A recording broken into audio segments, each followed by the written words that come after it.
আসসালামু আলাইকুম। চলে আসলাম নতুন আর একটি রেসিপি নিয়ে। আমি আজকে করে দেখাবো চিকেন বিরিয়ানি। কম বেশি আমরা সবাই এটা পছন্দ করি। আর বিশেষ দিন যেমন ছুটি কিংবা বৃষ্টি বাদল হলে তো কোনো কথাই নেই। কঠিন মনে করে আমরা অনেকেই রান্না করি না। আসলে এটা রান্না করা কিন্তু খুবই সহজ, খুব সহজেই খুব মজাদার একটা রেসিপি তৈরি করে ফেলা যায়। তাহলে আমরা এটা তৈরি করতে কী কী উপকরণগুলো লাগছে দেখে নেই। আমি সবগুলো শুকনো উপকরণ একসাথে নিয়ে নিয়েছি। দেখেন, নিয়েছি 2 রকমের বাদাম। আমি এটা পাটায় বেটে নিব। নিয়েছি হাফ চা চামচ জয়ত্রী আস্ত, একটা জয়ফল। আমি নিয়েছি সাদা গোলমরিচ, কালোটা নিইনি, সাদাটা নিয়েছি, তাহলে বিরিয়ানির টেস্টটা বেশি ভালো হয়। আমি এগুলো সব পাটায় বেটে নিব। নিয়েছি 1.5 টেবিল চামচ জিরার গুঁড়া, 1 চা চামচ শুকনো মরিচের গুঁড়া, 2 টেবিল চামচ ধনিয়া গুঁড়া, 5টা তেজপাতা আমি মাঝখান থেকে ছিঁড়ে নিয়েছি, 5-6 টুকরা দারুচিনি, 10-12টা লবঙ্গ আর 10-12টা আস্ত এলাচ।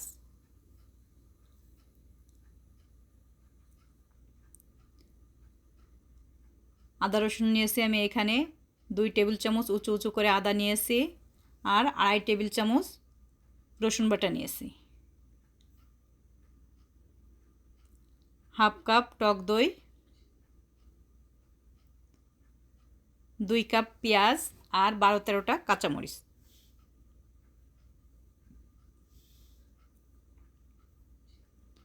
আমি এখানে 3 কেজির মতো মুরগি নিয়েছি, ব্রয়লার মুরগি। আপনারা চাইলে দেশি মুরগিটাও ব্যবহার করতে পারেন। আমি ভালো করে পরিষ্কার করে ধুয়ে একটু বড় বড় করে কেটে নিয়েছি। আর নিয়েছি চাউল, এখানে 1 কেজির থেকে একটু বেশি চাউল আছে, এটা বাসমতি চাল। আপনারা চাইলে পোলাওর চিনি গুঁড়োর চালটা ব্যবহার করতে পারেন। আমি বাসমতি চালটা নিয়েছি কিশমিশ। কিশমিশটা আমি এই চালের সাথেই ধুয়ে নেব, চাউলের সাথে। এখন আমি রান্নায় চলে যাই।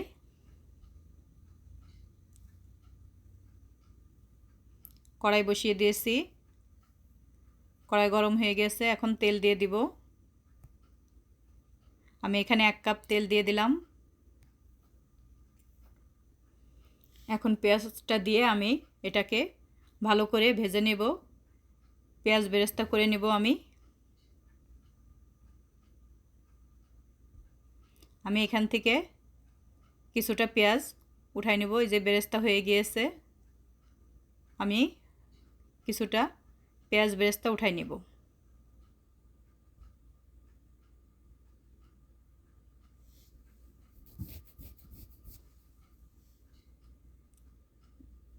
দিয়ে দিব এখানে এখন আদা রসুনের পেস্ট, দিয়ে একটু নেড়ে চেড়ে এখন শুকনা মশলাগুলো আমি দিয়ে দিব। তেজপাতা, দারুচিনি, ধনিয়া, জিরা, মরিচ গুঁড়া, লবঙ্গ, এলাচ সবগুলো আমি দিয়ে দিলাম। দিয়ে একটু নেড়ে চেড়ে নিব। আর এখানে হাফ কাপ পানি দিয়ে দেবো যাতে মশলাটা না পুড়ে যায়।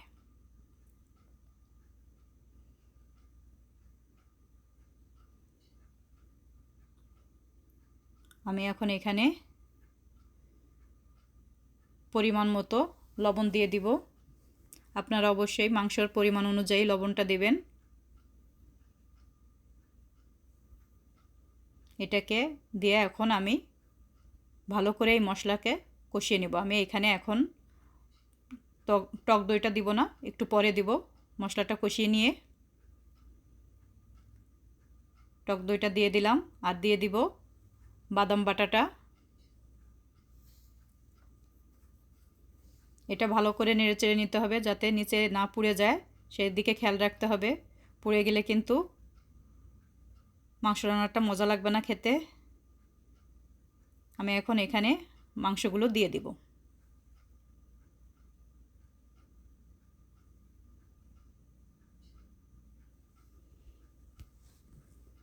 এটাকে এখন একটু নেড়ে চেড়ে নিব। মশলার সাথে ভালো করে একটু মিশিয়ে নিয়ে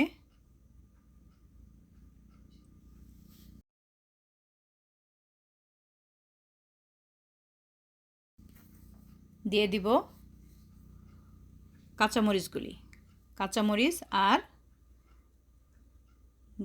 সাদা গোলমরিচটা আমি বেটে নিয়েছি, ওইটা জয়ত্রী জয়ফল।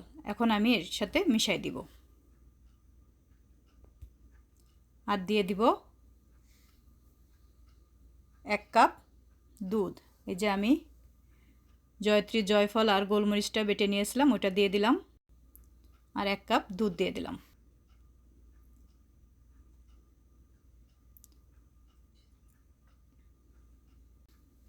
দিয়ে এটাকে আমি খুব ভালো করে রান্না করে নেব। দুধটা দিলে অনেক সুন্দর একটা টেস্ট হয় বিরিয়ানিতে, খুব ভালো লাগে খেতে। আমি এখানে বাড়তি কোনো পানি দেব না, মাংসের গায়ের থেকে যে পানিটা বের হবে আর এই দুধটা দিয়ে এই মাংসটা আমার পুরোপুরি রান্না হয়ে যাবে। ফিরে আসবো রান্নার পর। এই যে রান্না হয়ে গেছে, খুবই সুন্দর একটা সেন্ট বের হয়েছে। আর এই রান্নাটাই হচ্ছে বিরিয়ানির মূল মন্ত্র, হচ্ছে এই মুরগির রান্না। মুরগি বললে ভুল হবে, মানে গরু খাসি যেটা দিয়ে আপনি বিরিয়ানি রান্না করেন না কেন, মাংসটাই হচ্ছে প্রধান এখানে। মাংসটা যত ভালো করে আপনি রান্না করে নিতে পারবেন, বিরিয়ানিটা ততটা মজা হবে। এই যে তেল বের হয়ে গেছে, আমি এখন এটাকে নামিয়ে নিব। আমার হয়ে গিয়েছে মাংসটা রান্না। আর একটা হাঁড়ি বসিয়ে দিলাম, এটাতেই আমি এখন চালটা ভেজে নিব। দিয়ে দিলাম 1/2 কাপ পরিমাণ তেল।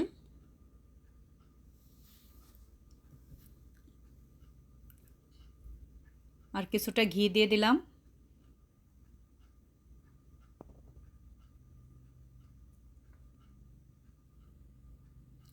এখন আমি এখানে চালটা ধুয়ে রেখেছিলাম, ওটা দিয়ে দিলাম। কিশমিশ আর চালটা একসাথে দিয়ে আমি এখন এটাকে একটু ভেজে নেব। আমি বেশি ভাজবো না, অল্প ভাজবো, অল্প কিছুক্ষণ ভাজবো। আর আপনারা চাইলে এখানে বিরিয়ানির যে মশলাটা পাওয়া যায় ওটাও ব্যবহার করতে পারেন। আমি বেটেই দিই, খুবই ভালো লাগে খেতে। আমি এখানে পরিমাণ মতো লবণ দিয়ে দিলাম। লবণটা অবশ্যই আপনারা দেখে দেবেন, কারণ মুরগির রান্নার ভিতরে কিন্তু লবণ আছে। আর দিয়ে দিব গরম মশলার গুঁড়া। এখানে আমি আস্ত দারুচিনি এলাচ দিলাম না, গরম মশলার গুঁড়াটা দিয়ে দিলাম। 1 চা চামচ চিনি দিয়ে দিলাম। চিনিটা দিলে বিরিয়ানির টেস্টটা কিন্তু অনেক গুণ বেড়ে যায়। বিরিয়ানিটা কিন্তু মিষ্টি হবে না, কিন্তু টেস্টটা অনেক ভালো হবে খেতে। দিয়ে আমি একটু নেড়ে চেড়ে, পাশে আমি পানি গরম করতে দিয়েছি। পানিটা ফুটে গেলে আমি এখানে দিয়ে দিব। পানির পরিমাণটা অনেকেই কিন্তু বুঝে না বিরিয়ানি রান্নাতে। এখানে আমি 6 কাপ চাল নিয়েছি, সেই কাপেরই আমি 11 কাপ পানি দিয়ে দিব এখানে। আপনারা চাইলে 12 কাপও দিতে পারেন, যদি মনে হয় যে চালটা কি শক্ত থেকে যায়, তাহলে আর কি চাল যা নেবেন তার ডাবল পানি দিবেন। কারণ মুরগি রান্না করছি ওখানে একটু ঝোলঝোল আছে, এর জন্য আমি এখানে 11 কাপ পানি দিয়েছি। আমি এখানে কিন্তু দুধও দিব, দুধ আর পানি আমি সমানই করে 11 কাপ নিয়েছি। যে দুধটাও দিয়ে দিলাম। দিয়ে আমি এখানে এখন সুন্দর করে নেড়ে চেড়ে দিব। গরম পানি যেহেতু দিয়েছি, খুব তাড়াতাড়ি পানিটা ফুটে যাবে। এখন আমি একটু নেড়ে চেড়ে এখানে মুরগিটা দিয়ে দিব, মুরগি রান্নাটা।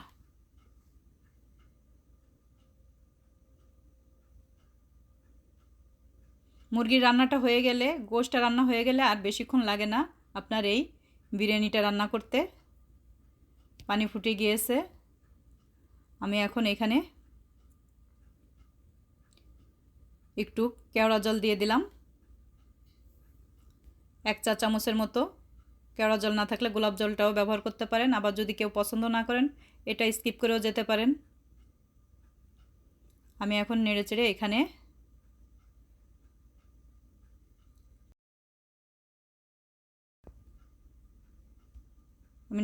এটাকে এখন ঢেকে দিলাম। আমি চুলার আঁচটা মিডিয়াম করে দিয়েছি। এখন এখানে দিয়ে দিব ভেজে রাখা পেঁয়াজ বেরেস্তাটা, দিয়ে আমি আবার এটাকে ঢেকে দিব। 2-3 মিনিটের জন্য ঢেকে দিলাম। ফিরে আসবো 2-3 মিনিট পর। দেখেন কত সুন্দর হয়ে গিয়েছে। অনেকে কঠিন মনে করে, কিন্তু আমরা রান্না করি না। কিন্তু আপনারা একবার ট্রাই করে দেখবেন, খুব তাড়াতাড়ি রান্না হয়ে যাবে। দেখেন কত সুন্দর হয়ে গেছে। হালকা একটু সিদ্ধ হতে বাকি আছে, যে পানিটা আছে। এখন আমি এটাকে একটু নেড়ে চেড়ে দমে দিয়ে দিলেই রান্না হয়ে যাবে। আমি এখন চুলার আঁচটা একেবারেই লো আঁচে রেখে দিব। আর কেউ চাইলে এটা তাওয়ার উপর বসিয়ে দিতে পারেন, যদি মনে করেন যে নিচে পুড়ে যাবে। আমার হাঁড়ির তলাটা অনেকটা মোটা, আমি এটা তাওয়ার উপরে দিব না, এমনিই রেখে দিব। এখন আমি ঢেকে দিব। ফিরে আসবো কিছুক্ষণ পর। এই যে রান্না হয়ে গিয়েছে, দেখেন কত সুন্দর হয়েছে। চালটাও পুরোপুরি সিদ্ধ হয়ে গিয়েছে, অনেক সুন্দর হয়েছে রান্নাটা। আমি এখন বেড়ে দেখাবো। এই যে কত সুন্দর হয়ে গিয়েছে। কেমন হলো অবশ্যই আপনারা আমাকে জানাবেন। আপনারা অবশ্যই ট্রাই করবেন, দেখবেন খেতে কিন্তু খুবই মজা হবে। আর যদি ভালো লাগে অবশ্যই কমেন্ট করবেন। আর আমার চ্যানেলটাকে আপনারা সাবস্ক্রাইব করে দেবেন। আজকে এই পর্যন্ত, সবাই ভালো থাকবেন। ফিরে আসবো নতুন আর একটা রেসিপি নিয়ে। আল্লাহ হাফেজ। আসসালামু আলাইকুম।